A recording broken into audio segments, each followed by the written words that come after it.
विपन्न को सहयोगर हाथ बढ़ाइले रंजन पंडा।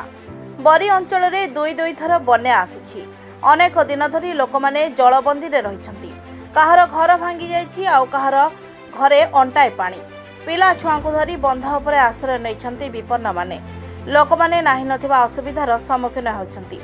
एभली दुखद समय युव समाजसेवी रंजन कुमार पंडा और मुन्ना भाई विपन्न मानक निकट में पहुंची आलोचना करने सहित सहयोगर हाथ बढ़ाई सेपरी विभिन्न स्थान में सुखिला खाद्य बंटन करुछंती।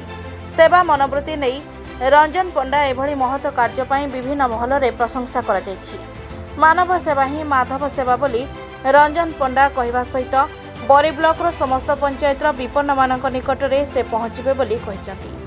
जा हो ये जो बाबू समाजसेवी आछंती बहुत बड़ बड़ नेता मध्य रहिसंती आमे की परिस्थिति रे रहिजु ये 7 नंबर गोटे हरिजन साही एपर्यंत कहीं जड़े आसिकी तदंत नहीं ना एमाने किमिति रहिसंती गोटे हरिजन लोक घर द्वार पानी पशिची एपर्यंत कहीं आसी ना आउ कौन नेता आसी ना ये जड़े साधारणतः लोक हो आम दुख सुखर साथी आ समस्त घर द्वार बुलिक समस्त को पचारि पारुचंती समस्त दुख सुख बुझी पारुचंती।